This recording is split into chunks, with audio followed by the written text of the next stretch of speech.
La France dispose-t-elle des fondations nécessaires au développement de l'intelligence artificielle? Les besoins futurs en énergie de l'IA sont encore mal évalués, mais on sait d'ores et déjà qu'ils seront massifs. L'IA générative est ainsi particulièrement intensive en énergie, et l'Agence internationale pour l'énergie évalue par exemple qu'une requête via ChatGPT consommerait 10 fois plus d'électricité qu'une recherche Google classique. Elle estime également qu'en 2026, la hausse de la consommation électrique liée aux centres de données, aux crypto-monnaies et à l'IA pourrait s'élever entre 160 et 590 TWh par rapport à 2022, soit l'équivalent de la consommation électrique de la Suède ou de l'Allemagne.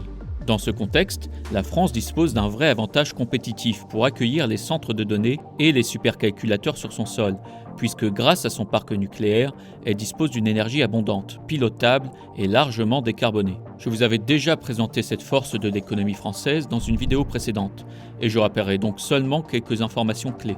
Autour des 2 tiers de l'électricité produite en France l'est via le parc nucléaire français, qui est le deuxième au monde derrière celui des États-Unis.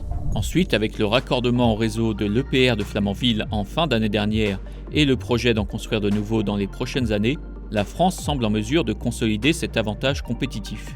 Le pays semble donc en mesure de faire face aux besoins importants en électricité de l'intelligence artificielle.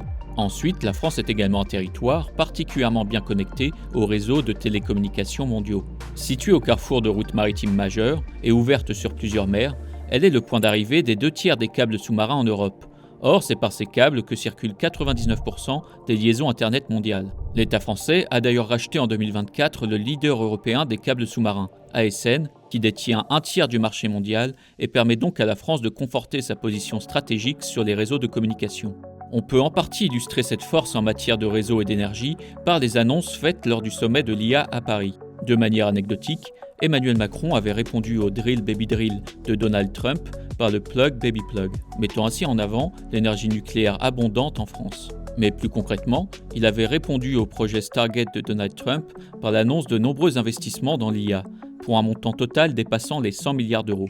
La majorité de ces investissements concernent justement le développement d'infrastructures liées à l'intelligence artificielle, comme par exemple l'investissement de plus de 50 milliards des Émirats arabes unis pour la construction d'un data center d'1 gigawatt, soit le plus gros investissement réalisé en Europe depuis au moins 2016. On voit donc que la France dispose de fondations solides pour se positionner sur la chaîne de valeur de l'IA, et cela peut lui permettre de devenir un hub de premier plan pour la gestion et le traitement de données liées à l'IA.